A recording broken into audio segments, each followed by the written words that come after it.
Good morning, everybody. I think we're going to go ahead and get started now. I think we'll probably see a few stragglers come in. The bus was a little bit late, but I don't want us to get behind. Good morning. Welcome to session 3B, Owned Media That Engages. We're going to be talking about evolving alumni magazines and newsletters. I'm Lacey McKinnon from the University of Arkansas, where I serve as the Director of Strategic Alumni Services. I'm also a member of the CAMP Programming Committee, and I'll be facilitating today's panel discussion. Before we jump in, I do want to take this opportunity to thank our sponsors. These great businesses help make this conference possible. You're going to have a great opportunity later today to go by and connect with all of them and see what they may have to offer your stakeholders. And even if they don't have anything that particularly appeals to you, just take the opportunity to say thanks for all they're doing for us. And now, today, we're going to hear from colleagues at the University of Nebraska, the University of West Florida, and North Carolina State, as they share strategies and insights related to alumni newsletters and magazines. Just a few quick housekeeping items before we get started. Please hold your questions until our panel discussion has concluded. We will have time for Q&A at the end, and I'll continue to facilitate that part of the discussion. We may not get to every question today, but you'll have plenty of opportunities to connect with our panelists throughout the conference. Their contact information will also be included in the final slides. And finally, this session is being recorded and will be available on the CAMP website after the conference. With that, let's get started. I'll begin by briefly introducing our panelists before launching into the discussions.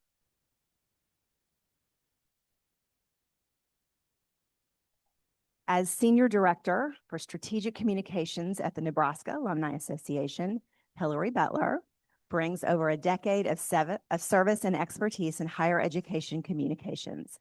A two-time graduate of the University of Nebraska-Lincoln, Hillary has a deep understanding of the institution's values and culture.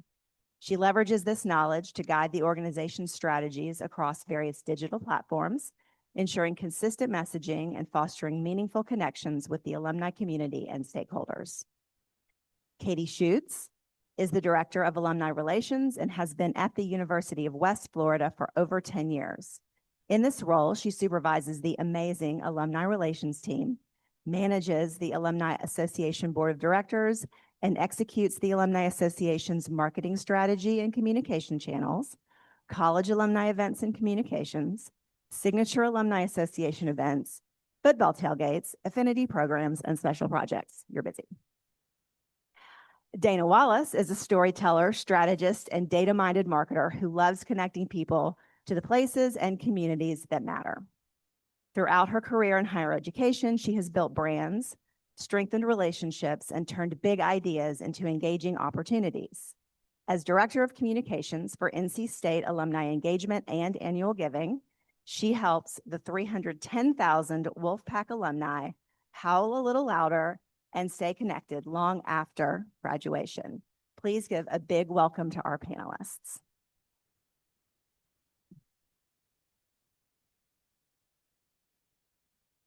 So, alumni magazines and newsletters are both evolving quickly right now, as we all know. Teams are navigating tighter budgets, changing audience habits, growing digital expectations, and increased pressure to demonstrate engagement and institutional value.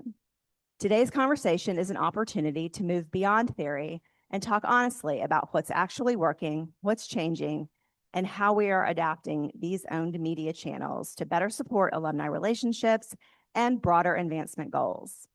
In the interest of full disclosure, we're going to spend most of this session probably talking about newsletters.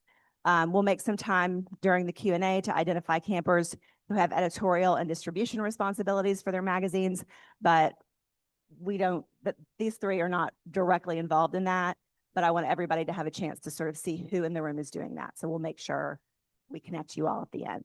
And we will talk about magazines. We're just going to focus on newsletters primarily. So I want to start off with a little more context from our panelists. So could each of you tell us how long you've worked in alumni relations or at your institution, or both, and approximately how many alumni you serve? Yeah, I'm Hillary with the Nebraska Alumni Association. I've been at the Alumni Association for 12 years now, in my current role as Senior Director of Strategic Communications, for 6 to 7 years. And I started at the NAA, as a digital communications specialist, focusing on social media, email marketing, website, and all of that. And I've taken on additional roles from there. We serve approximately 210,000 living alumni. I'm Dana Wallace with NC State. I have been there just over 2 years. I've worked in higher ed at 3 or 4 different institutions for a number of years. So I'm learning the AEAG overlay of that. We serve 310,000 alumni, and I oversee a team of, there are 4 of us on the team plus 1 student writer. Hey, I'm Katie Schutz from the University of West Florida. I've been in the Alumni Association since 2018 and director since January. And we serve just over 100,000 alumni.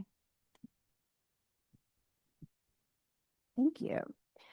So although none of you directly oversee your alumni magazine, each of you collaborates with the teams that produce it. Could you tell us a little bit about that relationship? This could include how closely you work with editorial staff, any type of oversight you may have on distribution, and any sort of content collaboration. Yeah, I can start. So Kirsten Wilder is the editor of our Nebraska Quarterly magazine, and she has an editorial assistant who works part-time for us as well. So they manage all content, and they work with a freelance designer for the design aspects of the magazine as well. We do have an in-house designer who does occasional projects for the magazine, but most of it is done with this freelancer. Where my role comes in is kind of getting the whole team involved once the magazine is finalized and being produced. We have a team of digital folks, so we're sitting in the crowd over there. So we often meet after each publication is finalized, and we start talking about, okay, so we have this printed piece. Now, what are we going to do with all of the content here? How can we stretch the legs of this content, put it in our e-newsletters, move it over to social, rethink it for different platforms and all of that. So I facilitate a lot of those conversations and those projects. Chris Saunders is the editor and publisher for our NC State magazine. They were under Alumni right before I joined the team, and then they moved to University Communications. We have a great working relationship, but I have zero input into the editorial content. Our social media coordinator sits in the University Communications social media hub and often produces content like reels that collaborate and connect up to the magazine. I do have 3 issues of the magazine here. It publishes 3 times a year. So the content that she produces often runs on the enterprise social media accounts, as well as our alumni accounts. Once they publish the magazine, the circulation is 65,000, and it largely goes to a development focused audience, as well as 5,000 employees at NC State. Once it's published, then that content is shared on the enterprise account, just periodically in between publications. They also have a web landing page, so half of the content goes on that page when it publishes, and the other half kind of midway through the cycle. I can pull content into the email newsletter, but we often have more content than we can publish. Class notes come in through the magazine. Our working relationship is very strong, so he shares class notes with me, but he has basically first right of refusal for anything he wants to pull into the magazine content. For us, our university marketing and communications team does the magazine. We don't necessarily have a magazine staff. They're also doing everything else university marketing and communications related. While we don't have necessarily editorial input on it, they do have alumni stories there. Sometimes I'm able to refer alumni, sometimes they find alumni on their own to highlight. But we also have a letter from the board president that goes in there, and then our office directly contributes the class notes section and the in memoriam section. So our grad assistant actually compiles all of that and we submit it to them. every year we distribute about 30,000, so 15,000 in the spring and 15,000 in the fall. And it only gets actually mailed a hard copy to donors of a certain level, but it's published online on issue for everyone to access. And yeah, the connection goes out twice a year, and that's they have alumni profiles, like I said, but it's more of a fundraising stewardship focus. The advancement division and development kind of has more influence on what stories we're highlighting and things like that. Thank you. So from your perspective, is there a unique role that an alumni magazine still plays that email or social media can't easily replace? Yeah, so our magazine goes out 4 times a year. 3 of those times it goes to members of the Alumni Association. In the fall, it goes to a larger audience. It's not quite everyone, but we do cast a much wider net for that edition. So I think it sounds kind of cliche, but truly the physical nature of that benefit that folks get. As you can imagine too, it reaches a different demographic than our social media channels or our email newsletters. And we often hear from folks who really just enjoy thumbing through the magazine and holding on to it, reading everything, going back to stories and kind of doing their own research as far as that goes. As I was talking with our magazine staff as well, they brought up a really good point for us since we produce and curate all of the content internally at the Alumni Association. The opportunity for us to spread our brand awareness across campus through the magazine is really strong as well. So we'll place it around campus and kind of be able to see it out there, and it stretches the legs of our brand too. So I think that's almost an underrated benefit of it. So yeah, those are the main things for me. The unique role that I think the Alumni Magazine plays is the long format storytelling. It's very different than what we put in the email newsletter. I think they have a strong use of images, the visual storytelling. I love when I get my Alumni Magazine, just flipping through and looking at the pictures. I think they can also include a lot of snippets of content, whereas I can only include maybe a max of 7 or 8 stories in the email newsletter.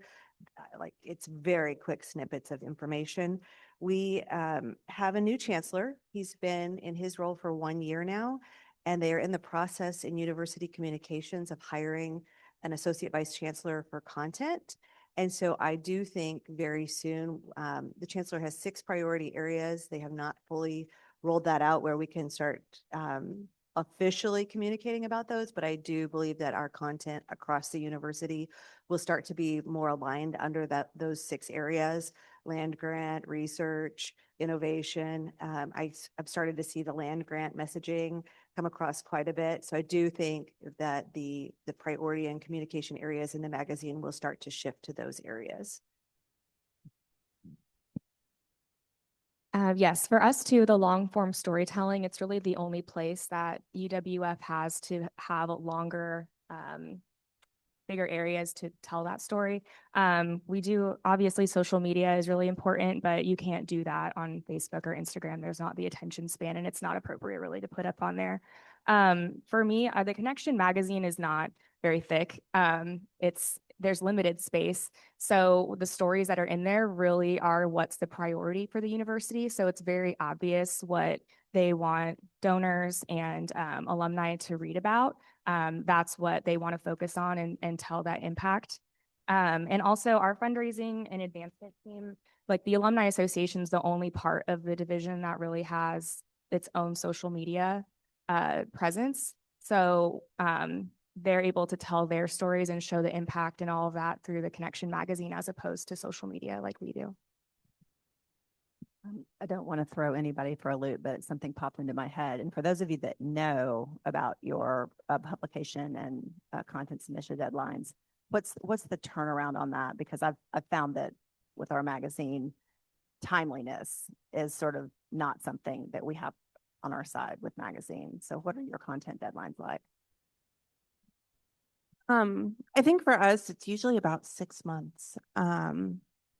And our editor is often working on a slew of, ongoing ideas and things like that. So I think a lot of submissions we get are evergreen in nature. So it's like, okay, well, keep that in mind for sometime we need something. But yeah, that's where, and I know we'll shift into this. I feel like our e-newsletter becomes the landing ground for all of those, like, hey, we need to get this message out really quickly kind of thing. So yeah. I would say it's the same for us, 6 months to a year out. So if we have something come in, we had a skateboarding story and we had some students who had received a scholarship, but the reality was it was going to be a year before they could do a longer story in the magazine. So he threw that over to us. For us, at least for class notes, we had them do like before 4th of July, and the magazine comes out in October. But the content calendar and all of that was obviously decided well before we had those things due. So it's the same. All right, let's shift to newsletters because that's where most of you spend most of your time and have more responsibility. Could each of you tell us about your newsletter program? You can include how many newsletters you publish, who they go to, maybe the platform that you're using to send it out, and talk about maybe how you segment audiences for those newsletters. We have one main email newsletter that goes to all alumni once a month. So that's on the third Tuesday of every month. So it just sent 2 days ago or yesterday, whatever day it is right now. So that is our main newsletter that goes out. I manage a large email calendar for all of our other email marketing, for our audiences, our chapters and groups, our college and department alumni communication as well. So we don't do a ton with segmenting our e-newsletter itself, but we have plenty of opportunities throughout our email calendar each month to get specific messages in front of specific audiences. We are currently a customer of Anthology and Cora and Compass. Yeah. So we were with iModules starting back in I believe 2014 or 15. So and use their email platform. We occasionally will use Emma for some smaller segmented emails, but for our e-newsletter that goes through Encompass. I think that was everything. Okay. We send a monthly email newsletter, The Howl. It goes to all alumni. We have 310,000, but by the time the suppression list, do not contacts, it's about 170,000. We use acoustic. I would say it's like, it's like your BMW of email platforms, but we don't use the full capabilities of what it offers. But we can see the age of people who are clicking our content. We can see the gender. So we've just started to look at that. That churn of like every month getting the content out, it sneaks up on you. I would say we've done a LinkedIn version of the email newsletter as well. We've been doing that for 17 months. I would highly recommend you look into that if you're not doing that. Our analytics on that are really good. LinkedIn you have to rebuild it completely in LinkedIn. So there's a little bit of a time commitment there.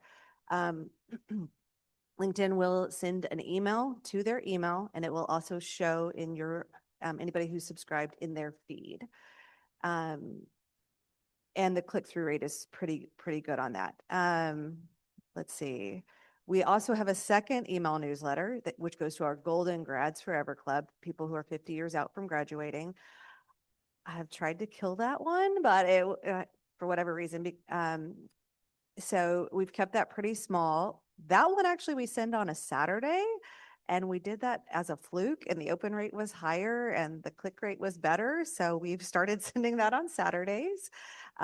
We are shifting our send. So we send our all alumni email newsletter on Thursdays at 4:30, and it's been the last Thursday of the month, but we are shifting this August to the first Thursday of the month, followed by the LinkedIn newsletter that Friday. And we're not sending it on the same day. There can be an argument for sending everything the same day but that way people can recognize that it's separate and they're not confused. Why are they getting it the same day? Let me see, anything else I wanted to tell you? Anything on that topic? So our e-newsletter goes out twice a year, June and December. The Connection magazine is mailed March and October, so it's kind of opposites, and we can cover the whole year that way. Our all alumni email list is about 50,000. We don't segment based on college or age or anything like that. It just gets sent to everybody. We use Constant Contact to build and send our e-newsletter. And we, as I said, the Connection magazine kind of picks and chooses more of what they want to highlight.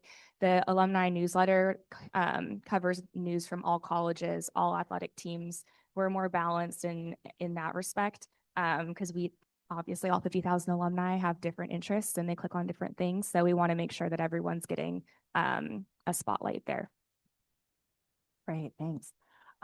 Have you noticed that there are any types of content that consistently resonate with your particular alumni audiences?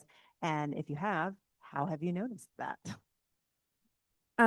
We always see that alumni stories and pride points do really well. Our central University of Nebraska office, as well as our foundation, worked together recently to do a survey of alumni to see what kind of messaging was resonating with them. And out of that survey, and you always take this with a grain of salt too, because I feel like they say one thing and then they actually like read or do other things. But the messaging around affordability of attending the University of Nebraska career preparation, and of course, topics related to nostalgia always provide a very strong foundation for our story content.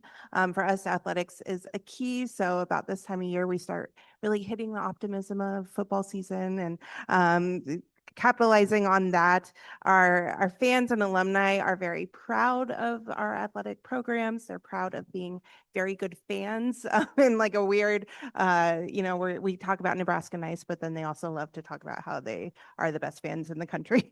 So we're a little competitive as far as that goes. So as far as our social content goes, and then this will feed into our e-newsletters as well, but a lot of like away game, information on events and those types of things where we can tout that our fans will be taking over other cities for cheering on the Huskers. And I think too, going back to that survey, the surveys that we've done, a lot of it comes back to the personal experience of our alumni, what they were involved in, what they studied, and being able to see that lived out and kind of in a new iteration with today's students and what that might look like. So yeah. For us, it's content that tells the alumni story when we feature an alum, but I also see that we need to take that piece of content and share it out on social and encourage the alum to share it out. And so we get a higher click rate. One thing this panel has done for me, I've thought through some new ways to actually track. So in our budget, where we're listing all of our content, I've added a column for content type, alumni story, athletics. So we have content blocks in the newsletter. We have Wolf Trucks travel, events, news, philanthropy. But now I'm marking those stories as the content type. And I'm also marking, is it above the fold? Because anecdotally, I believe people are clicking the content. And in a spot check of last month, above the fold had more clicks. I also looked and we have more males who clicked on our content last month, which is a surprise. Anecdotally, I would have assumed that more women were clicking on our content. So we're just like very early in some more very specific tracking. The average age of people who are clicking was 40. I don't know what I'm going to do with that, but like, it's good to know. I did have my annual giving and my alumni engagement directors. They get a chance to tell me what kind of content they want. So they decide which events need extra promotion. They decide which, crowdfunding initiative or where they're focused for the month, what we need to highlight. We realized in the process of like looking at our content, we need to put UTM trackers on the, like, it's very time intensive. We don't have a lot of time to go back and look at the analytics and to put the trackers and to go into Google Analytics. And, but especially for the philanthropy content that leads right to a giving page, I want to know, did it result in any giving? We recognize that we're just one additional touch point in the whole mix. But I really want to see, like, is it doing anything? So we've got a few additional trackers that we need to put onto that. We've also started a content creator program where we're asking our alums who are at events to create content for us in partnership with social media. And I do believe that that is going to get a higher engagement rate in the newsletter. Yeah, so for our newsletter, the content that people tend to click on the most, which is, I mean, I have constant contact analytics, and that's what I have to go on. We don't have fancy software like that. But I looked at the last 2 years worth of newsletters, so the last 4 newsletters. Our travel program had by far and away in all 4 newsletters the most clicks, no matter where it was, on the top when we were launching it, or just in the middle when I was saying we had new itineraries, hundreds of clicks. Way more than any other thing. The next one was university news stories. So we have 1 news story per college and then 1 just general headline story. And while the Connection magazine normally features like STEM related things or athletics related things, 2 of the last 4 newsletters actually had our College of Arts, Social Sciences, and Humanities as the most clicked article. And then alumni benefits is the next one, and then football is after that. So if we put the football schedule in the newsletter, it was at the very bottom one time, and it was still one of the most clicked links in the newsletter. So that's good to know people are scrolling all the way to the bottom. And then we also made an announcement this last May, that we were going D1 this fall. So that was obviously a very popular thing. So I'm going to keep going on that now that I've looked at that. But yeah, I mean, if we're trying to figure out like the age or the donor status of people that are clicking on things, that would be a very manual process for me of downloading the spreadsheets of who clicked on what, giving them to advancement services, waiting for 2 to 3 weeks to get that report back, and then looking at it. So there's definitely opportunity for improvement in that area, but we're working with the resources and the time that we have. Yeah, just for everyone in this room, if you have figured out how to use UTM tracking really efficiently in a way that doesn't require a whole additional person on your team, we're all interested in that. So Danny, you talked a little bit about user-generated content. Have you all, has anyone else employed that? Then you can talk a little bit more about yours if you want, but I'd love to hear if you're curating your own content primarily, or if you're relying on your users to share things with you. In our magazine, we have a section called Voices, and those are all user submitted stories. So that's kind of where a lot of the stories where someone's like, I would love to share this story that I have from my time on campus, and our editor will be like, great, we have a Voices section. We'll add that to our list as we work through those. We don't have this ongoing series anymore, but we previously had a section in our magazine that was called Love Story. So that could be a love story about 2 people, or me in the mill coffee shop, or Nebraska football, or whatever someone might want to write about as far as their love story related to campus. And both of those things, while they are pieces of the magazine, are content that then we use in our e-newsletter and we repurpose on social media as well. Something else in our magazine that we also repurpose is what we call a mystery photo. So we work with our library archives office, and they're always looking to identify people in photos that they have. So we select one and we post or put it in the magazine. We'll post it online in different formats too, and ask people like, hey, do you know anyone in this photo? We have seen anecdotally the photos from the 70s to 80s do much much better. We had some really fun photos from the 90s that like literally didn't get anyone to reply about. So, but that is a great way to get one like interaction on social media as well, because you get people who are like, oh my gosh, that's my sorority. And then they start tagging their friends and all of that. So that's been really fun to see how we can repurpose that.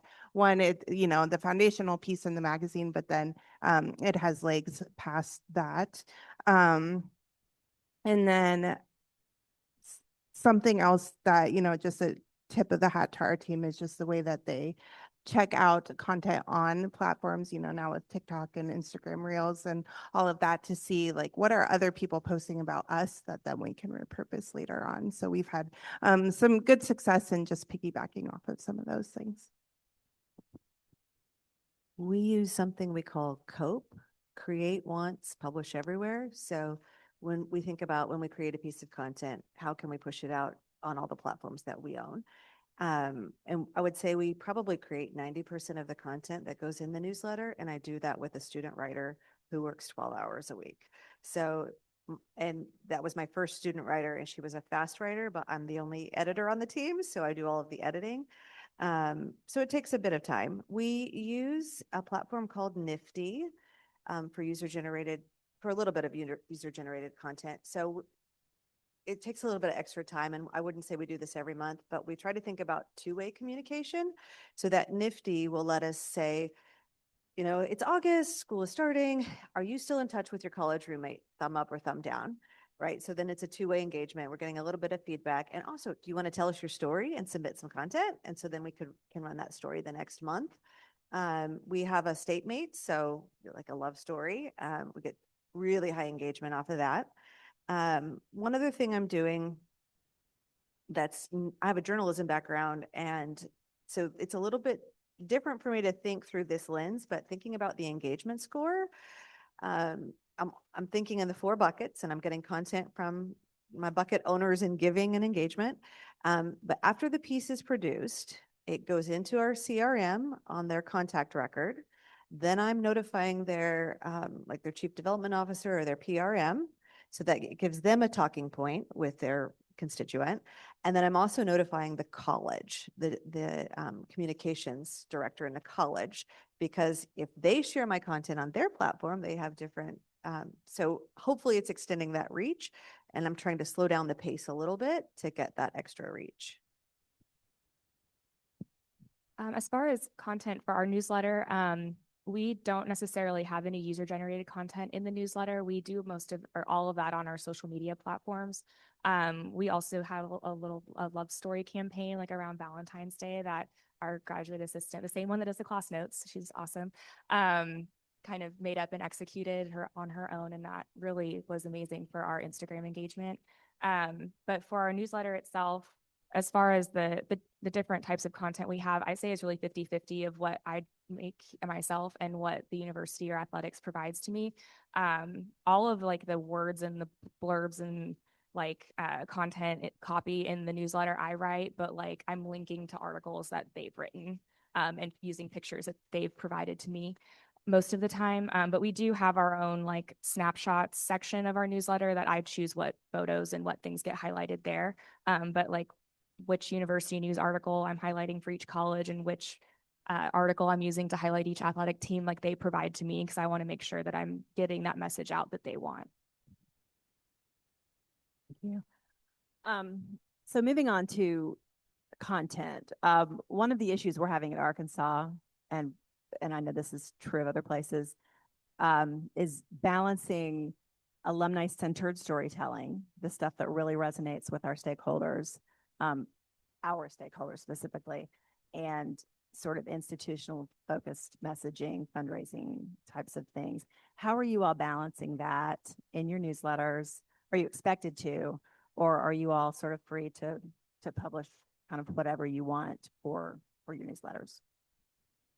I think we're generally free to publish what we want, but I mean, this is a safe space. So like there's strong encouragement sometimes to include certain stories and all of that. So it's hard. And I think every month kind of feels different. Like some months it's like, oh my gosh, look at all of this content that is about us and promoting our things. And then some months it's like, gosh, we can't even get our own stuff in here because the university is taking over everything that we want to talk about. I will say, as it relates to more of the magazine, as far as institutional messaging goes, our editor has done a really great job of funneling these into what we call our Q&A.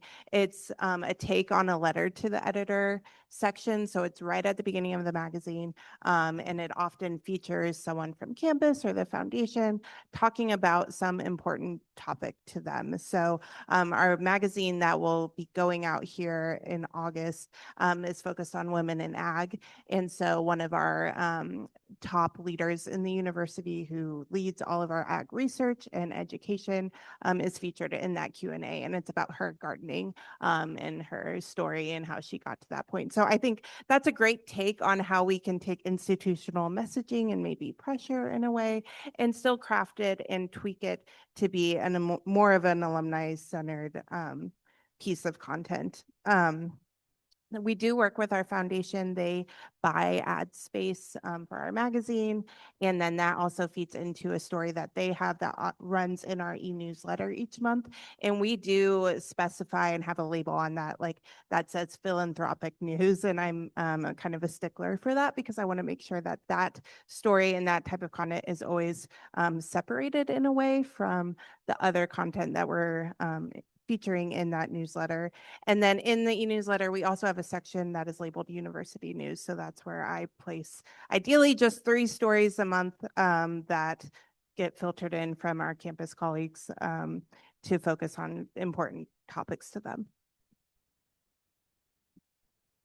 I would say we have full control over what we include, but I'm always thinking through the mindset of promoting what we do. I had a meeting with another communicator from a college a couple weeks ago, and I wrote down what she said because I thought it was really good. She said, "We don't tell stories, we advance priorities. Every piece of content should have a call to action." So I'm always thinking about and I think in another world, I would have put the call to action at the end, but I'm putting the call to action at the end and the beginning in case people don't make it that far down the article. Annual Giving really wanted us to, right, they're measured at the end of the day on the gifts that they bring in. So they have a goal, and engagement has a goal about, the experience and the number of people who attend events. So Annual Giving was saying, like, we just want you to put the link on social and in the newsletter. And I was telling them, like, people aren't clicking on that. People don't care. Let me help put a face to what you're trying to do. So crowdfunding is very easy for us to put a face on, like a passion project that someone might have interest in. So we had a new initiative this year where we partnered with the team. We have Annual Giving reps who sit on our central team, but then also report out to a college. So we really partnered with them to identify their campaigns in advance so we could write stories. So we had more of a face on the call to action for that. So I'm always thinking in both lanes of the content that we can produce. Yes, we also have control over what we have in our newsletter. Development very rarely actually asks the Alumni Association to push fundraising things out on social media. And when they do, I think it's very appropriate, like Day of Giving or like now we're going D1. So we're trying to fundraise for our D1 fees and getting everything ready. So I personally think that those are very appropriate things to be putting out on social media. We're not constantly spamming people with solicitations. But for our newsletter, like I always have obviously a feature story at the top. And most of the time that does have to do with fundraising in a capacity. So we launched a campaign, or we're going D1, or we're building a football stadium. So a lot of times that has to do with fundraising anyway. And then just on the vast majority of our emails, there's always a little give to UWF button at the bottom, just to give that person an opportunity to do that if they want to. We also, like in this in the summer newsletter, our Day of Giving's in the spring. So we always have a recap of that just to share happy news, how much money we raised, how many donors, thank the alumni for donating, share pictures from our happy hour that we have that day. And it's always very positive. It's never a hard push for money or anything like that. So it's more of a, let's share good news from the university and here's how you can contribute and what impact that's making. For you guys, I'm going to skip ahead just a little bit. I want to make sure we have time for Q&A at the end. What do you think alumni still want from just institutional communications in general? That could be magazine, newsletters, anything.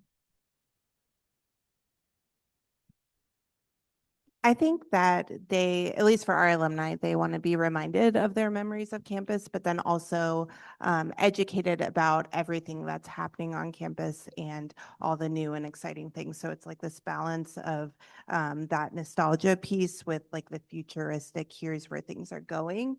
And I think in a way it's our duty to educate on here's what current students are experiencing. Here's what higher education looks like now because it is so different from what you may have experienced back in the 70s or 80s. So I think they expect a lot of things for us, and it just comes down to us threading that needle and finding that balance. I have a committee of communicators who are comprised of our board members, so I try to ask them and get their input. Sometimes they have it, sometimes they don't. I was also looking this morning at the National Alumni Survey from Hanover. I think sometimes it's really hard to stop and like see what did the survey research tell us. So I wrote this down because I thought this was good. Engagement determines long-term philanthropic outcomes. 50% of alumni feel uninformed. They don't feel known by their institution. And then connection and being informed were the strongest predictors of giving. And to me, what that means is telling their story, like those personal highlight stories of, you know, I've done some stories on someone who sits on my committee who regularly has students intern at his business. I've highlighted a group of alums who are still in contact 18 years later, and they formed like this club of friends and they celebrate weddings and births. So I really think I loved your idea about Day of Giving 6 months later, putting that in the newsletter because we're having a meeting this week, and I think people want to hear about how the money was used and what it was used for. I think for UWF, we are a relatively new school. We opened, or our first graduating class was 1969. And those students literally were camping on the campus grounds, like by choice, because the dorms weren't all finished yet. And they loved that. And they loved telling the stories and just how far we've come. A lot of our alumni just want to know that like their quirky school in the woods is still like what they remember, even though we've grown so much. And we're, like I said, we're going D1. We have 15,000 students for the first time. We've come a really long way. So it's just keeping that like grounded feeling while also being proud of their alma mater and how far everything has come. So it's kind of a delicate balance for us, but it's always really gratifying to hear like how proud they are of UWF. Great. I know it's always hard to look into the future, but do you all have any predictions for how alumni magazines and news players are going to play or continue to play into alumni relations and affinity building for our institution? I think for us, and I'm so excited that you mentioned the LinkedIn newsletter because Bailey on our team and I have been talking about how do we shift the newsletter and the content that we're putting there into other platforms. So like Substack or I don't know, anything that I don't even know about that exists out there. I think for the longest time, and I think this was mentioned yesterday, we expected alumni to come to us when they wanted information, but it truly now is shifting. We have to find them and go to them. So figure out what platforms are they using, what's up and coming that we don't even know about, but they're reading their Substack every morning and getting information that way. So how can we shift what we're doing to fit those platforms? So also, if anyone's doing anything like that, come and find the Nebraska communications staff, and we'd love to pick your brain and talk about it some more. This is a tough one. I ran a survey in the newsletter, both LinkedIn and the one that goes to all alumni. I got 5 surveys filled out. I cannot make any decisions on that. I asked my committee, what do you want to see? Right? It's hard to make decisions off of those 5 people. So I think we have to keep asking. We can look at what the data tells us. On all the platforms, we're doing the engagement score and it's quite manual in the communications bucket. All the other buckets are launched except comms because we're still waiting for a placeholder in the CRM, but I'm I'm thinking about the engagement score. I'm thinking about what people are clicking on, but we're going to have to keep looking at the data. For UWF, I would really love to have the colleges be more of a direct communicators with their alumni. People want to know what's going on with their professors, what is going on with their major that they had. And just as the general alumni association, we don't really have the capacity to do that on our own. I would love to have them, the colleges provide us with more content to be sending out to their alumni.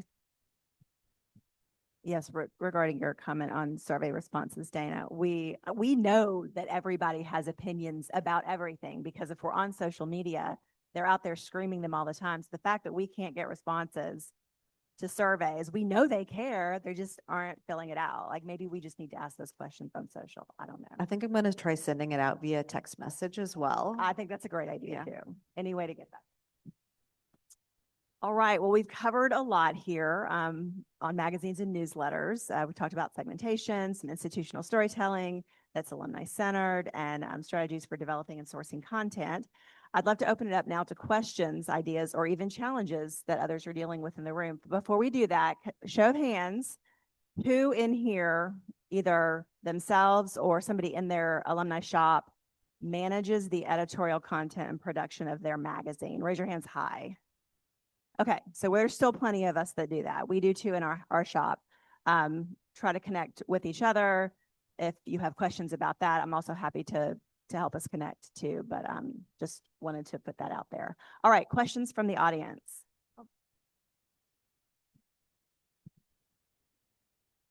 Hi, I am Kayla and I'm from the University of North Texas, and a lot of my role is collaborating with our colleges and departments. So making sure they're engaging alumni and we actually know about it and all that good stuff.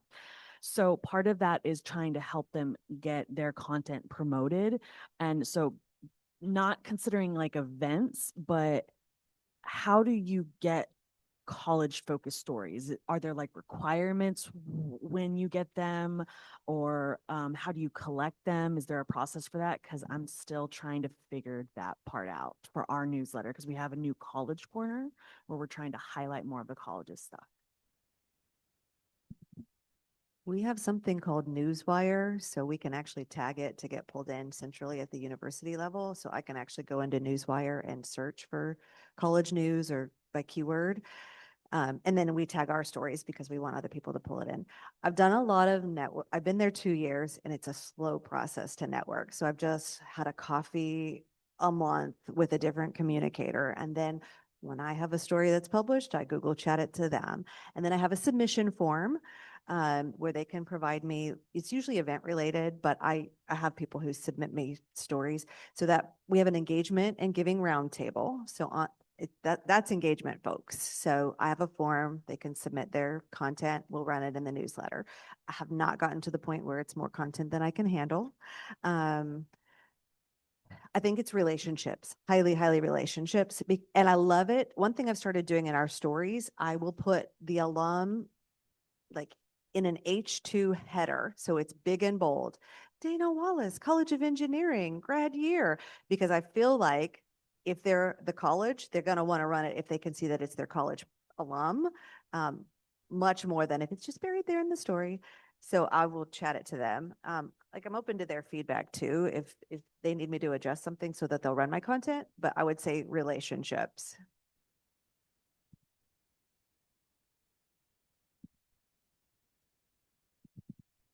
Hi, Sarah Olson, Minnesota State University Mankato. I started in September and I just started our first alumni newsletter. Our magazine is also kind of separate under University Markham. And so we're really just starting out. I have a logistical question about sort of the structure of your email newsletters. Do you have content, sort of short snippets of content that then link out to the website? Our website isn't as dynamic as we'd like, so I started doing an issue, kind of making it a little more visual. Just what have you seen work well as far as how much content you're giving them in the body of the email, design and words wise? Ours is short snippets, always links to content somewhere. Same. I always have like 1 or 2 sentences about maybe what the article is like and then a link to the article. You want to keep things short because at least for constant contact, if your email's too long, it will like cut it off and then you have to press a button and then it goes to a browser page and it shows the whole thing. So I try to make it not do that. But definitely a little bit of just enough of a teaser to get them to click. Yeah, we're the same as well. Usually an image headline and then 1 or 2 top sentences of copy for each, and then linking off from there.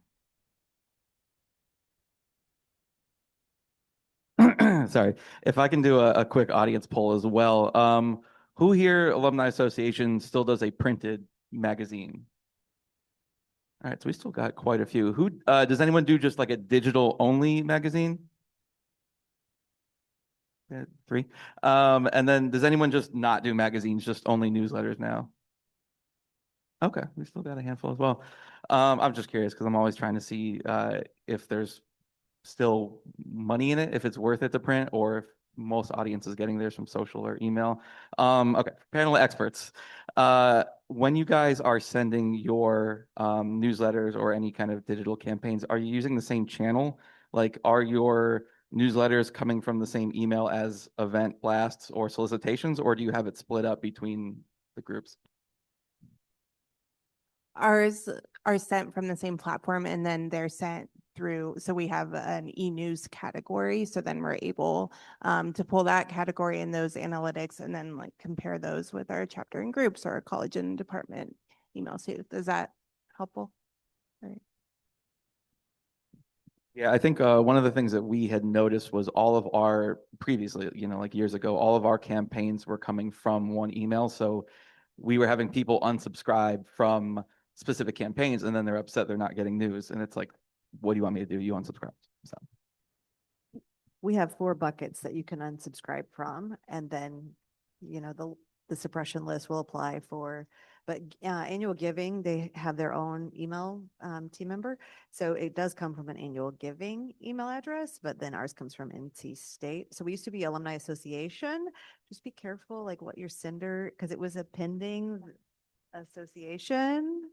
So I had to change that very quickly.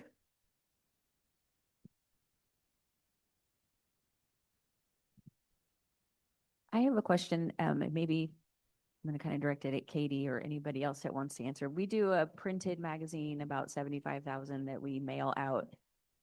Our magazine is done under our university communications team. I have a little bit of input, but I've been really pushing for us to have a digital version like on issue, and I get pushback because of accessibility. But my argument is, well, now we're discluding people. So I don't know if you have any suggestions or if anybody, I need some arguments to take back to my team because I at least want to give it a try. I feel like we're really discluding a lot of people that would want to access it and read it online. Right. Yeah. I've heard the same thing about issue because we've been having the accessibility conversation, but just recently there was that deadline of April 1st that they postponed. So I know UWF is looking for a different platform to host our magazine. But I mean, just general accessibility, maybe not like disability related, but like, yes, if you don't have it online, then you're making it inaccessible to people that are like not able to be on the mailing list, whether that's like people who are donating a certain amount or whatever that is. I mean, I think that having it online just anywhere is a good idea. We link it at the bottom of all of our emails and or go to see issue if you want it mailed to you. Here's how to do that. But yeah, I agree. You should have it online somewhere. I don't know a platform that it meets all the accessibility requirements. UWF is still looking for that, but yes. Has anyone in here found a platform that addresses those accessibility issues for digital published? No.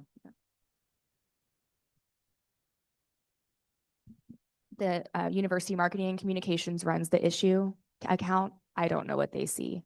But I know that you can't necessarily, at least UWF doesn't have it where you can click in the magazine. I don't think you can do that in issue because if you click on the screen, it turns the page. You can? Okay.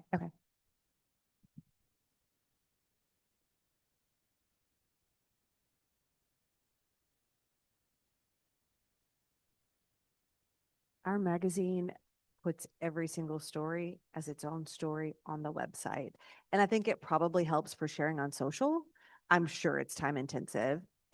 Yes. And if you want to see what that looks like, magazine.ncsu.edu.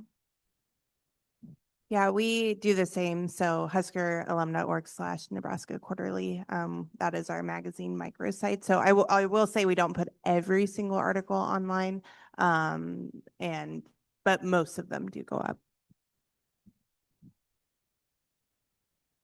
Hello. Okay. Yeah, I had a question specifically about the LinkedIn newsletter. I personally subscribe to a few of those, and I was curious, did you already have a lot of LinkedIn subscribers? Like, did you view it as a retain subscribers, or was it like, we don't have very many and let's get more by doing this newsletter? One of the colleges had started it and seen success, and that's what led to us doing it. So we have 17,000 followers on LinkedIn, and we have about 7,500 subscribers to the newsletter. I think we have to assume that those could be different audiences. I mean, there's probably some overlap, but I think the fact that it's almost half of the followers, the count of followers that we have, I think that says something. And then we get a fair number of clicks on the content. I'm always, my social person says, we have a 50% open rate. Okay, but we still know that Apple Mail is rendering that as red. So I don't think we can fully, I mean, I use it as a data point, but I follow the clicks a lot more. And we have a pretty good click-through rate on the content.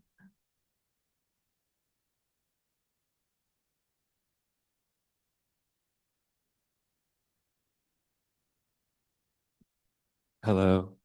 Hi, my name is Michael. I'm from Augusta University in East Georgia. One of you mentioned partnering with or collaborating with alumni for content and kind of outsourcing content or collaborating with alumni to generate content. I was wondering, are you collaborating with alumni who have their kind of pre-established followings, like the creator followings, or are they just random or alumni? And how do you incentivize that for alumni to generate content? Just, I was wondering if you could explain how those collaborations work a little bit more.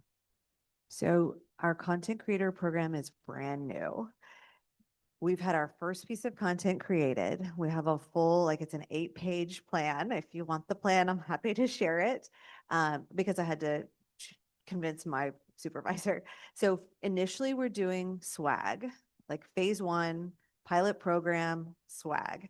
We'll send them, we're looking at doing a branded swag envelope because we figured that was the lowest lift as far as cost.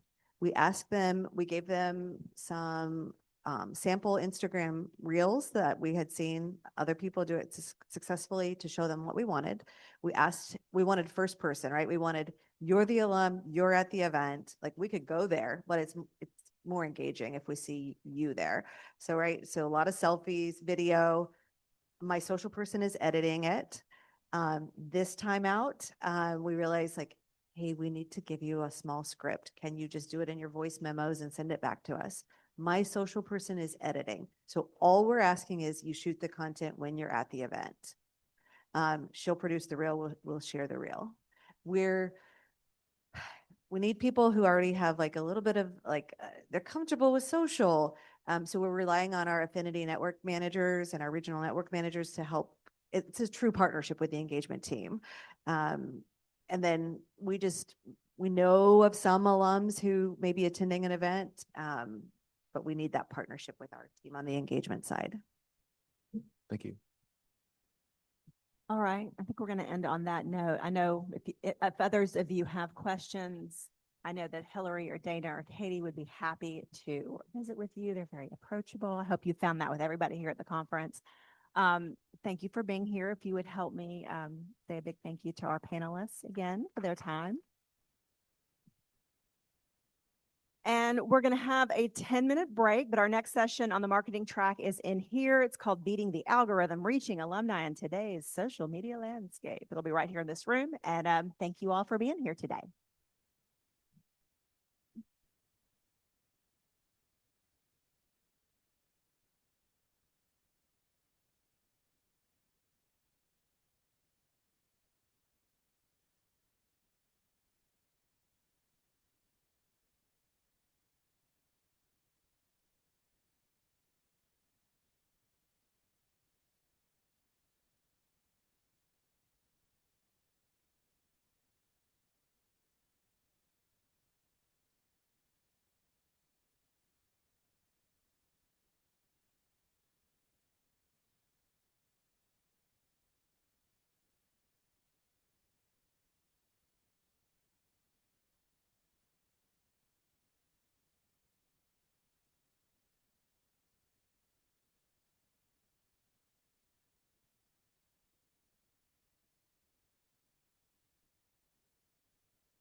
You waiting for that pom pom to hit me? Well, I'm waiting for you.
Good morning, everyone. We're going to go ahead and get started.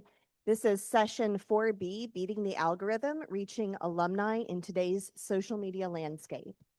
If you've spent any time managing social media lately, you know that reaching your target audience isn't as simple as posting great content and hoping that people see it. As platform algorithms continue to evolve and organic reach becomes more challenging, alumni teams are finding new ways to maximize visibility, engagement, and budget. Today, we're going to hear from colleagues at Clemson University and East Carolina University as they share paid social strategies, creative approaches, testing frameworks, and practical lessons learned. A couple of housekeeping items. We're going to go ahead and do both of our presentations first, and then afterward, we'll hold questions for after. But we will do Q&A. If we don't get everybody's questions, you can always chat with our speakers during the rest of the day. This session is being recorded and it'll be available on the CAMP website after the conference. So with that, let's get started. You can find full bios for today's presenters in the conference app. So I'm going to be brief. Our first speaker is Kaysen Morris from the Clemson Alumni Association. Kaysen serves as social media and digital manager for the Clemson Alumni Association, where she develops strategy, manages content, and oversees the association's social media presence across multiple platforms. Let's welcome Kaysen.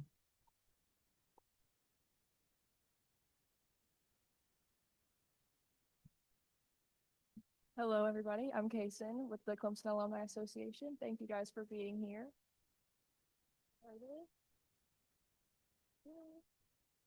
Okay, so I'm going to go through kind of how we leverage our organic social.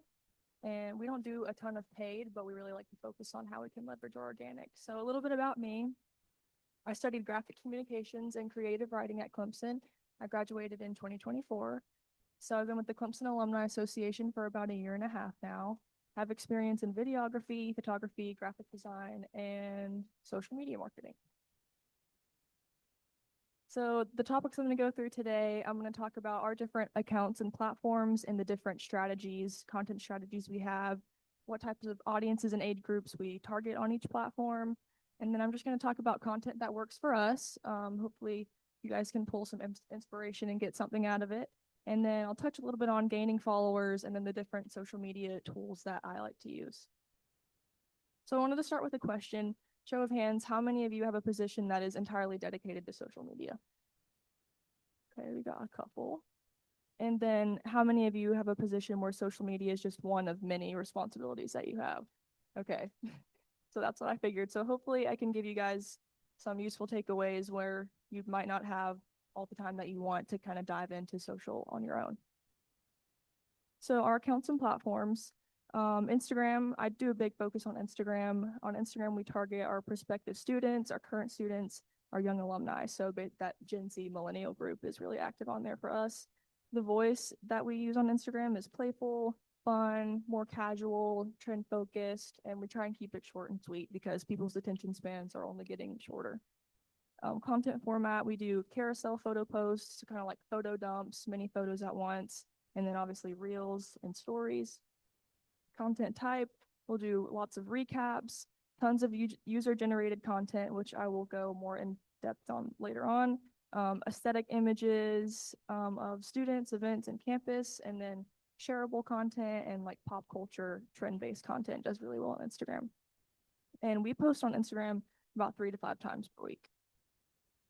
Age demographics. So if you had to guess, what do you think would be the age range for our followers on Instagram, like the highest majority group? 18 to 30. That is spot on. 25% of our followers are 25 to 34, with actually only 18% being 18 to 24. But when you look at who's actually engaging with and seeing our content, the over 50% of that group is 18 to 24. So yeah, we got the Gen Z and the recent grads and the current students that we're targeting on there. And we also have the 25 to 34 group. Here's just some examples of some content that we post on Instagram, just strong images of students, student-based events, smiling faces. Here's an example of like a pop culture thing that I jumped on. This was during one of our ring weeks where we sell our class rings. It happened to be the same week that Travis Kelsey proposed to Taylor Swift. So we kind of jumped on that and we said, Travis put a ring on it. You should too. Come buy your class ring this week. And here's an example of like a silly trend video that we would post on Instagram. You waiting for that pom-pom to hit me? Well, I'm waiting for you to register for your ring week appointment. Sign up now at the link in your student email. So just, we like to hop on the silly trends, but still making sure that we're still communicating our message behind it. And for Facebook, the audience on Facebook for us is parents of students and our second decade alumni and then our golden alumni. So more of like the 40s, 50s, and 60s plus. Our voice on Facebook is nostalgic, heartwarming, people focused, and informational, And we really focus on like telling our alumni stories. We do photos and reels. If you're not doing reels on Facebook, you should, because we sometimes get really good views on Facebook reels when you might not expect to. Recaps, they love throwback photos, like especially like 70s and 80s for throwback photos, like someone was talking about earlier. They love campus beauty pictures, just seeing pictures of campus, and then those alumni and ring stories and tradition stories. They just want to kind of see what their fellow alumni are up to and what we're still up to back at campus. And we also post on Facebook 3 to 5 times per week. Now, what would your guess be for the Facebook age demographics?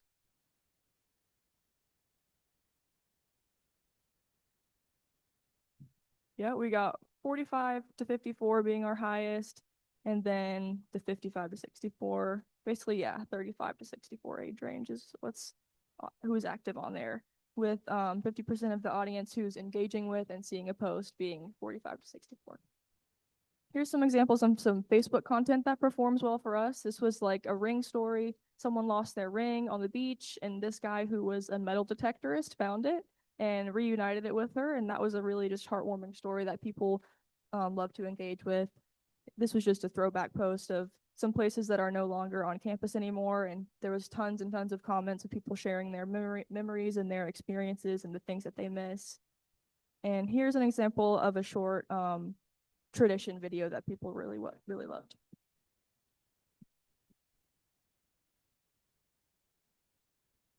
In 1977, Georgia Tech wanted to stop playing Clemson because they felt that Clemson did not provide a whole lot of economic growth or benefit to their local community there. And so in protest, Clemson alumnus George Bennett, he's class of 1955, had a great idea that all the Clemson fans would go down to Atlanta with $2 bills that were stamped with the tiger paw.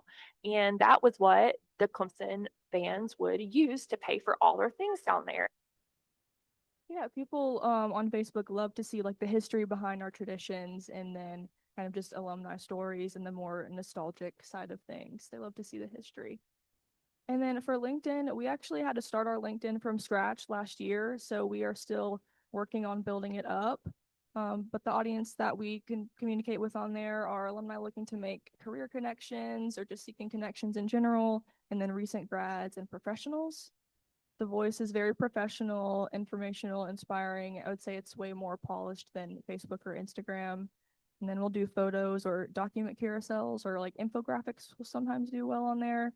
And we focus heavily on career services, donor stories, alumni stories, and then awards and event recaps sometimes. And we post on there less frequently, but like I said, we're still working on building that up. So if anyone has great experience posting on LinkedIn, please connect with me. And then I could not see our like personal age demographics for our followers, but according to this poll, 47% of users are 25 to 34, so a real big group of millennials using that. So yeah, people looking to seek career help. We have this segment that we do called Tigers on the Move, where alumni will submit like career updates or awards that they've gotten, and they submit the text and the picture, and we kind of just reshare it as a kind of form of user-generated content that people see. Alumni like to see other alumni succeeding, and so that does well. And then this was a career services success story where this student had a really good experience with our career mentorship program. So we shared that story and to inspire more people to use that program.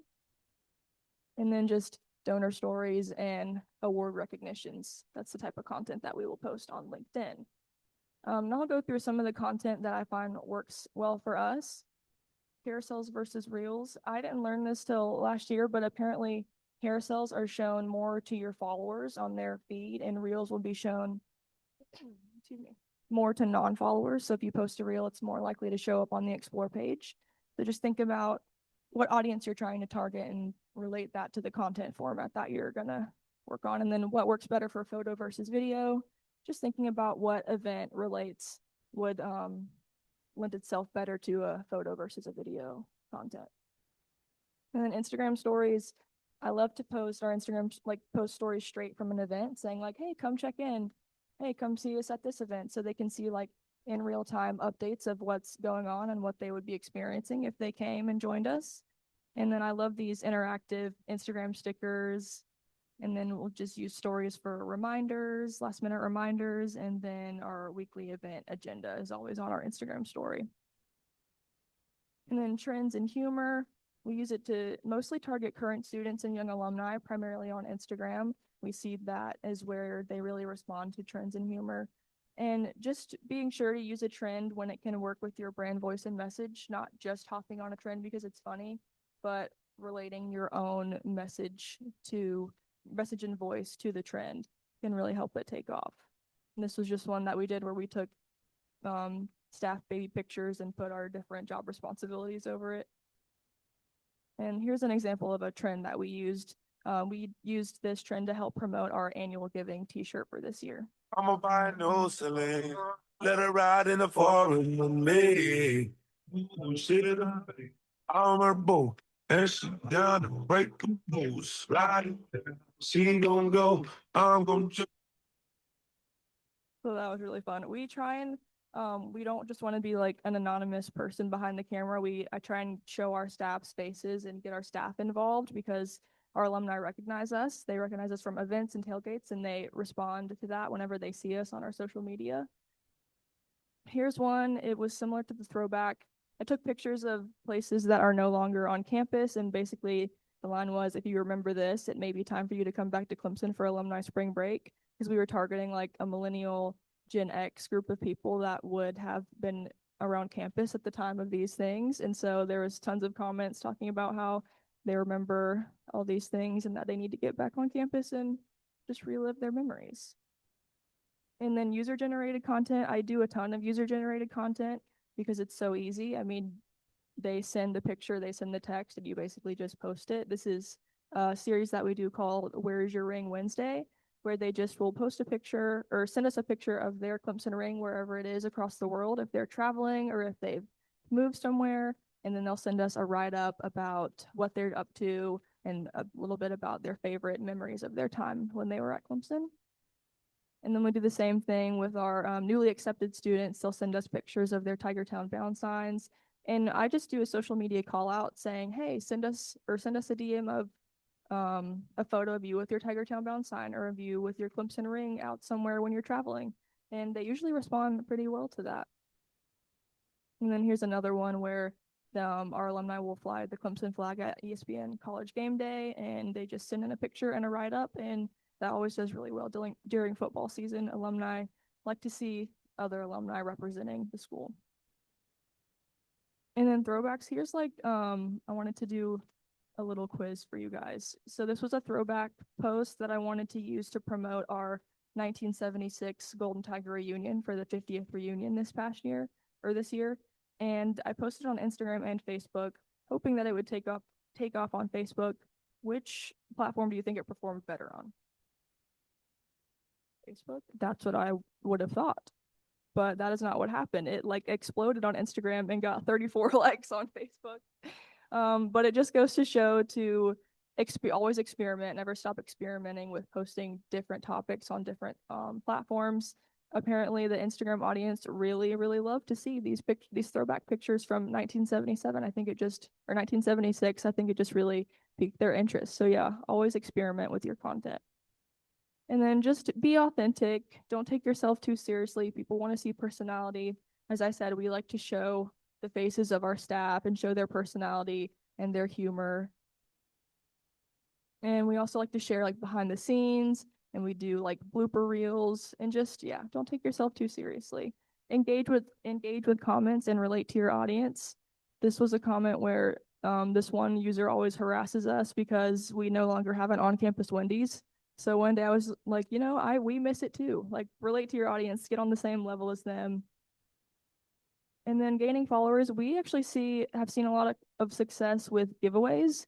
We gave away these ring crest keychains, and we were able to gain about 600 followers in a week because one of the rules was that you had to follow us in order to get the keychain, and that ended up working really well. We did that as a way to gain incoming freshmen to follow our account.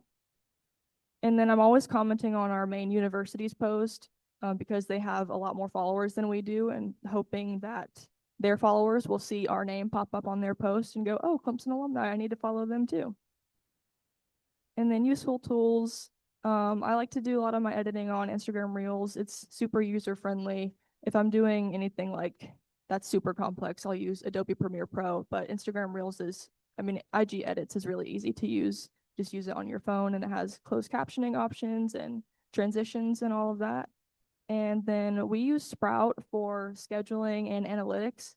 But if you don't have the ability to have Sprout, I know Instagram, Facebook, and LinkedIn all have in-app scheduling, and also Meta Business Suite is a really good tool for that too. And also you can see a good amount of analytics in Meta Business Suite. And then I'm subscribed to the Social Media Today newsletter. Once a week, it will send you like social media platform updates, a lot of any new Instagram features. It will send you articles on that, and that is a really helpful tool that I use. Key takeaways and tips. Authenticity is key. Don't take yourself too seriously. Show the faces of your staff. Show the faces that people interact with and recognize. Know what audience you are talking to on each platform. So just cater the content on Instagram to your young alumni, to your Gen Z, and on Facebook to maybe your Golden Tigers. And just stay true to your brand and your voice message, especially when you're using those trends.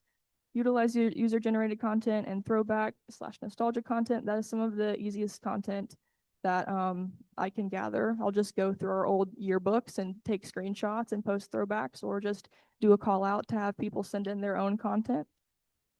And then always be on the lookout for inspiration. So yeah, please connect with me. Please follow our social medias. Please feel free to steal any of our ideas. I'm always stealing y'all's ideas. So this is just a great sharing place. But yeah, please follow us, and thank you so much.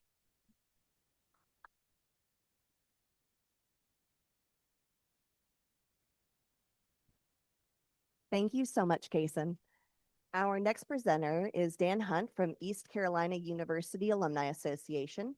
Dan serves as the Director of Marketing and Digital Engagement for the ECU Alumni Association, where he oversees communications, web and social media content, and marketing efforts for more than 208,000 alumni. Let's welcome Dan.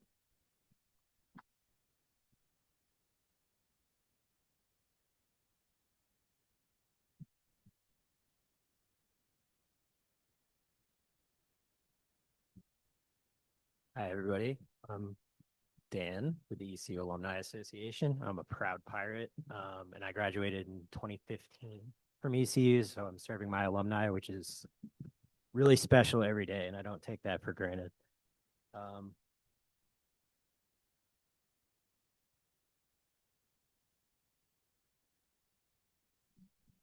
So we just got over the 200,000 number threshold of alumni 2 years ago. We're non-dues as an alumni association. Let me talk about the university first. So we're the Pirates. We have a heavy focus on regionality. We really like to own that area east of Raleigh. And you can see that come across in a lot of our content and everything we do marketing-wise.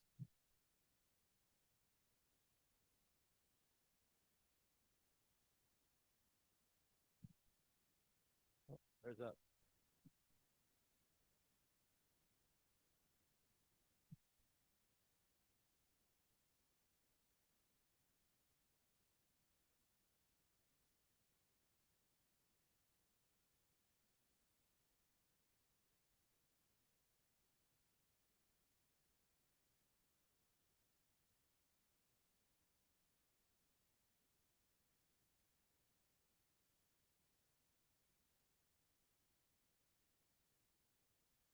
We have 4 alumni relations individuals on our team. You can see that it says 5 there. It's 4 as of last week.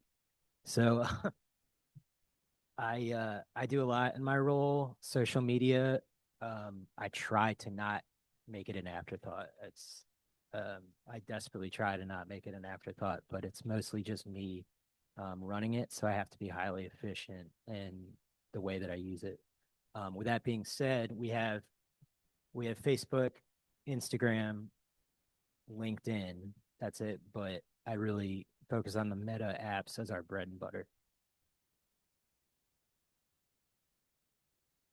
So we just got verified in January and on both apps, and I have seen a really nice boost in numbers. I think we were at 9.5K followers on Instagram in January, so that's about 900 right off the bat, just posting, and you can just see all the metrics fly up.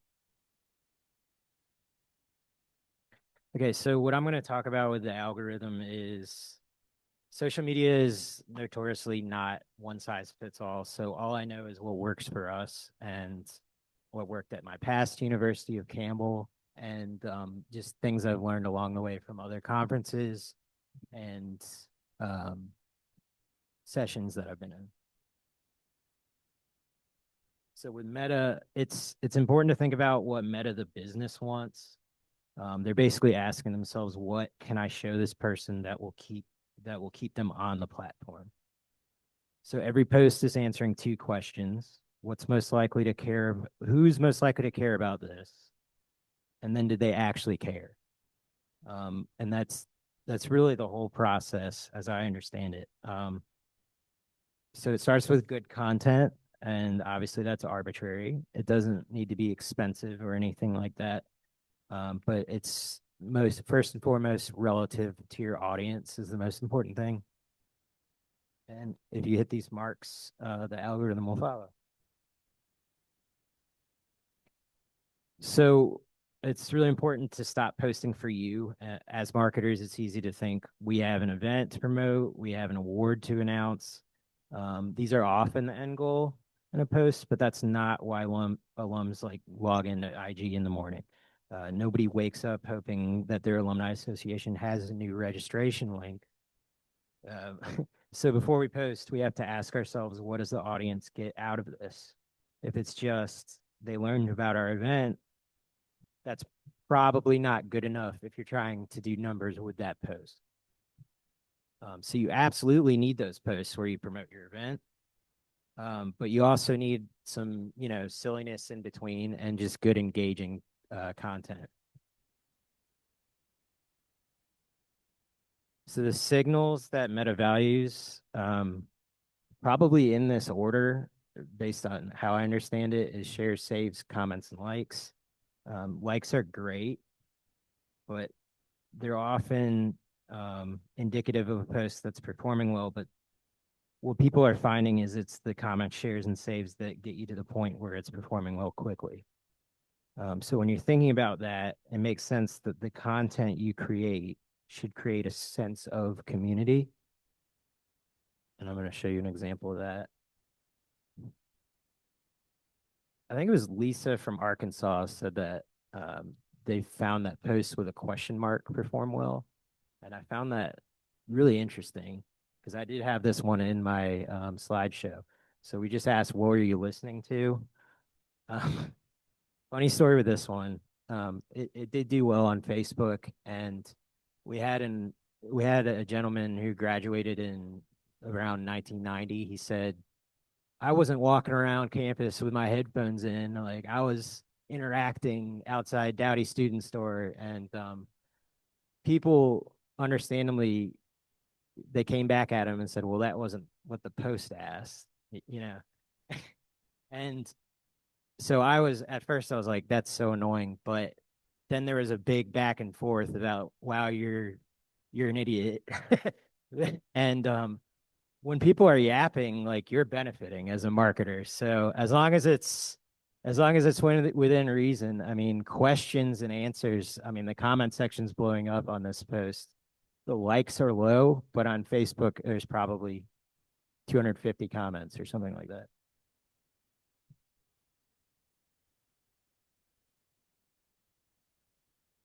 So I don't have a lot to add to this slide, but these are the themes that seem to do well, and they create that sense of community. As you take that in. Shout out to Petey the Pirate, legend.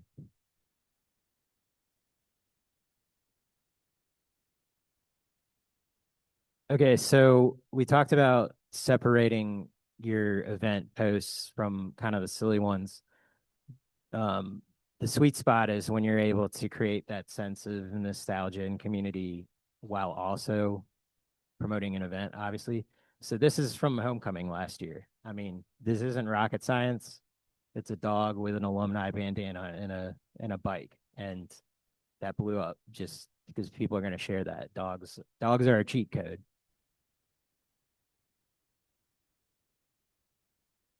I could talk for forever about stories, but just to touch on a few things, it's how we use it for event coverage, and most importantly, in event signups. So I'll often direct in an event post people to our story, and that will take you.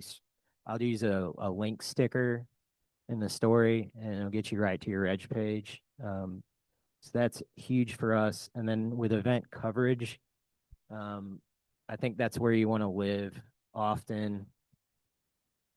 We have a 40 under 40 ceremony that we do, and I did 40 questions for 40 alums, and some of them are professional, some of them are silly. But it just, with 40 individuals, it can be hard to really showcase one in particular. The stories give each individual a little face time, and you get to meet, kind of a taste of their personality. We also do a Win It Wednesday promotion fairly often, where it's just a giveaway. And yes, it has been spammed before multiple times, but a way you kind of, I've avoided it, I collect poll answers. So I'll say, answer the poll. It'll be like, which campus or which part of campus did you live in as a freshman? There's something really simple like that. Those answers, as long as they answer it, they're entered in the poll. I've found that we haven't had any spammers since I've done that. I think that using the comment section for things, you can set yourself up for some shenanigans.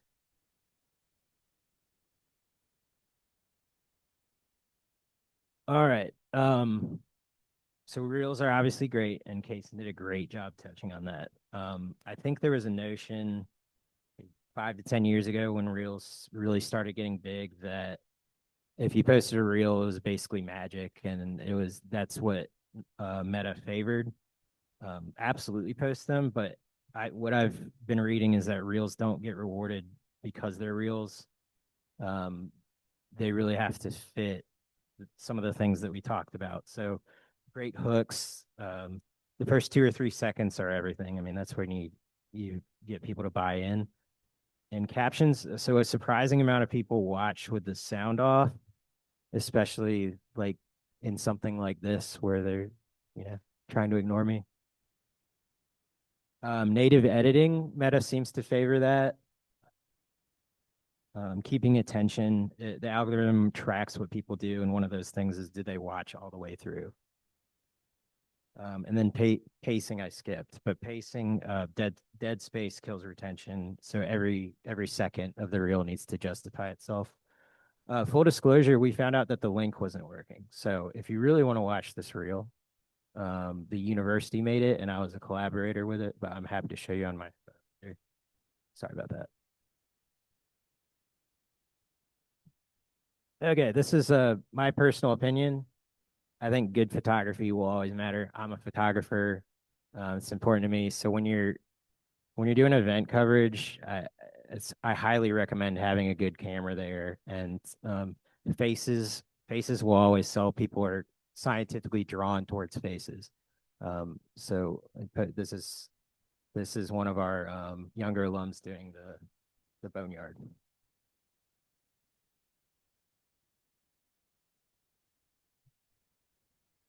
So make it personal. If you remember one thing from this, I would just say is the best way to optimize for the algorithm is to optimize for people.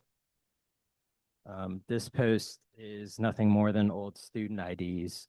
We just wanted people to post a picture, and it particularly worked in Facebook better, but they could post a picture of their old IDs, and we had people send them in. ECU IDs strangely haven't changed much throughout the years, so it is unique. But you really find your, feed into your campus identity, and that would be one. They've been called one cards for forever. No idea why, but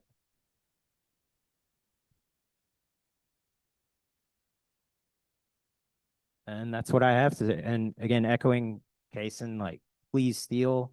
I steal from everybody.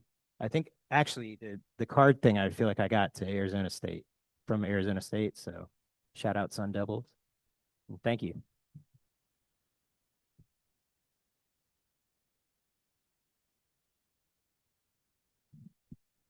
All right, who's got questions?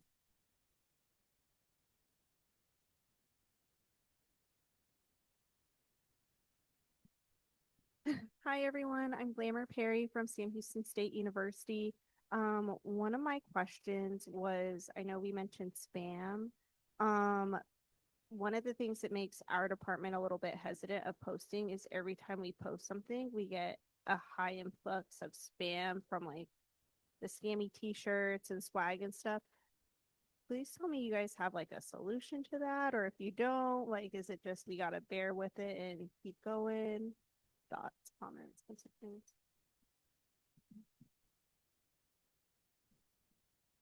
Best. So we have found that in Meta in particular, you can block certain keywords. I did that a long time ago, so I don't even remember how yeah, but you can do that in the settings. And I did find it was helpful. I would recommend working with your IT team on that if possible, because they basically did the work for me. Same thing. We also will just block. There's an option to block profiles and any new profiles that person will create, and doing that for everyone who spams us has really helped, I think.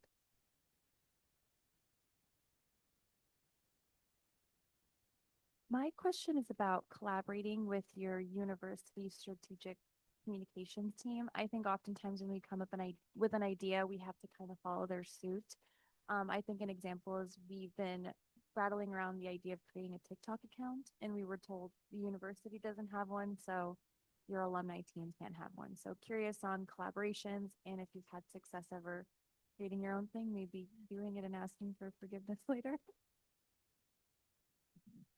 I have done it and asked for forgiveness later, and I've also had my hand slapped for doing that. So I think you really need to pick your battles for sure. In regards to TikTok, our university has their TikTok account. Our guidance is that units and programs still can't have one. I really want to hear from the rest of the room about that. Kason has anything to add? Yeah, we also do not have TikTok right now. It is still banned on our campus. As far as collaborating, I try and just reach out to our university account as far ahead of time as I can. And if I have an idea I want to collaborate on, and I'll give them like multiple dates that would work for us, and just hope that they can pick one that works for us both, and that we can have a mutual collaboration on something. Our main account's been really good about reaching out to me, and that's helpful. Well, quick poll. How many people in here are using TikTok for their alumni association? All right, so we're all going to spam these 3 people. 4.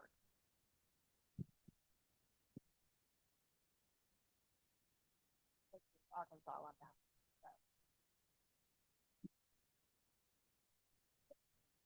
More questions? I have a question for Kason. When is the Wendy's gonna come back to Clemson? No, serious question though. I know you mentioned that you use Sprout as one of your tools. Is it purely for metrics, or do you use it for scheduling posts? And if so, have you seen any kind of throttling between using third-party platforms versus posting organically on each platform itself? Yeah, we use it for scheduling. I have not personally really seen any issues with that, but I know other people have talked about that. But no, I don't really see an issue other than I do have to post natively on Instagram if I want to post more than 10 photos, which is really annoying. But other than that, I've really enjoyed it as a scheduling tool, and also I love that I can tag our posts with different topics and group them and analyze them that way. Hey, neither of you mentioned this super much in your presentations, but I was wondering about how you use stuff like ChatGPT and LLMs and all those fun things. Especially, I wanted to ask how you balance using those kind of tools, if you do, to accelerate your workflow versus like avoiding the AI slop phenomenon, which social media is just like full of now. Definitely makes my job harder, but I was wondering how you guys kind of deal with that to avoid the sloppiness. So avoiding AI slap, I think you have to prioritize avoiding AI slap. Uh, um, I will occasionally I'll use it for a caption. I try not to do that, but sometimes, I'm just doing a lot of other things. Definitely for alt text, I use AI. Same. Alt text is the only thing I use AI for right now. It's really helpful.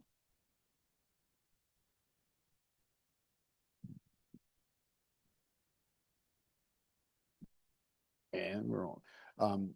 So a comment about that is I've just been, and if you have information, it'd be great. Then I'll ask my question. Is that we've recently, Meta started tagging things for possible AI when it comes to images.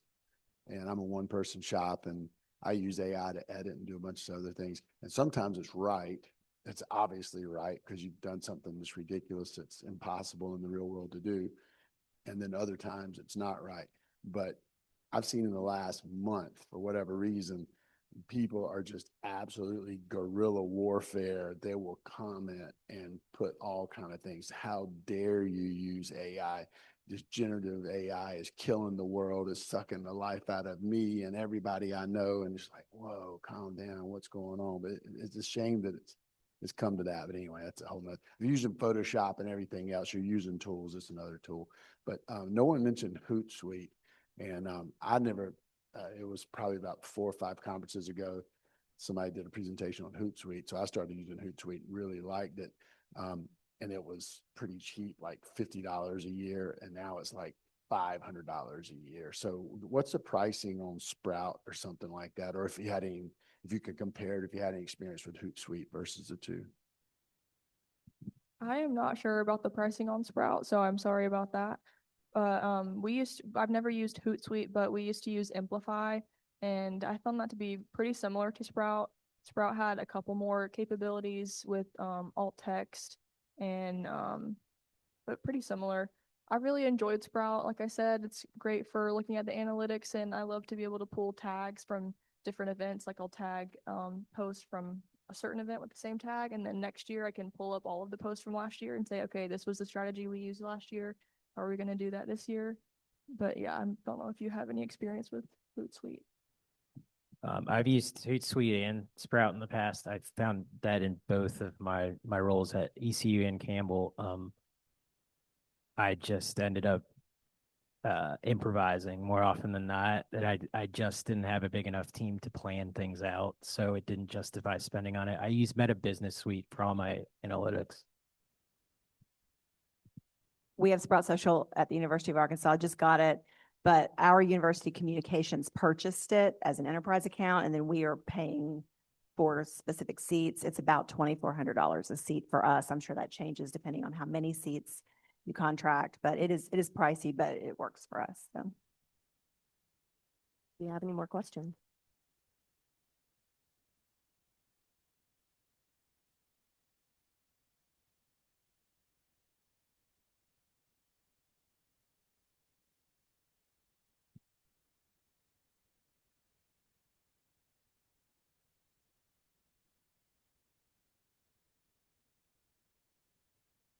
Can you hear me now? Okay.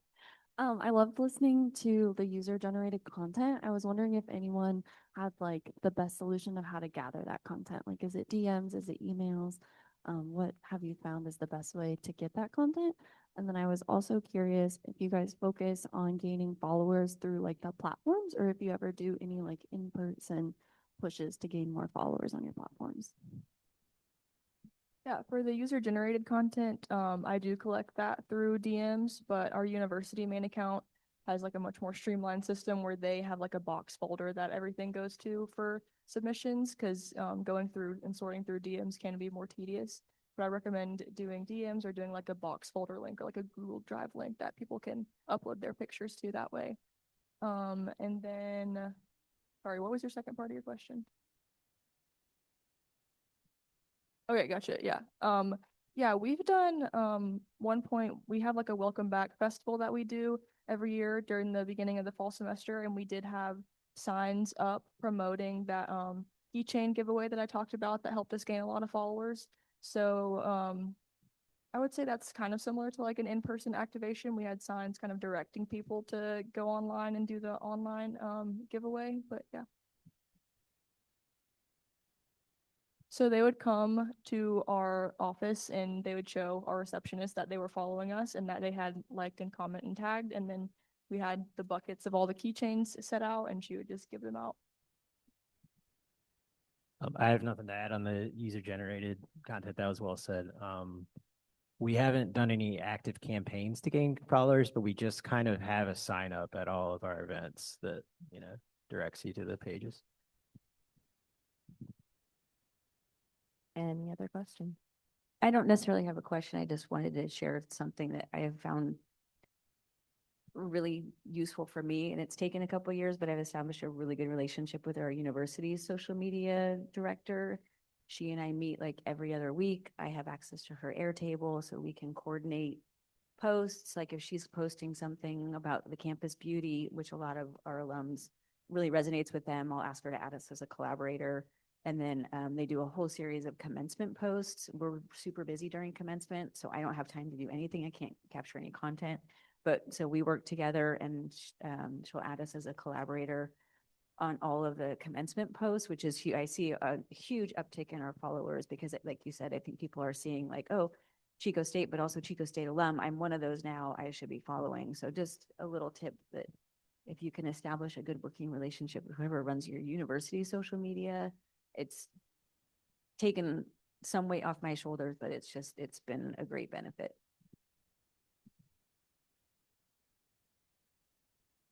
Anybody else? All right, let's give a big round of applause and thank you to Kason and Dan.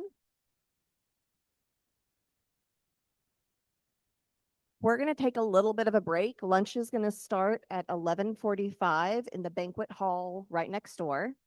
We're going to immediately after lunch, we're going to be going into the first round of sponsor expos. So right as you leave the door to go to the banquet room, you can find one of the Nebraska staff members in their pretty little red shirts. They'll give you a map of all the sponsor locations so you can be sure to target who you want to go see first. Thanks a bunch.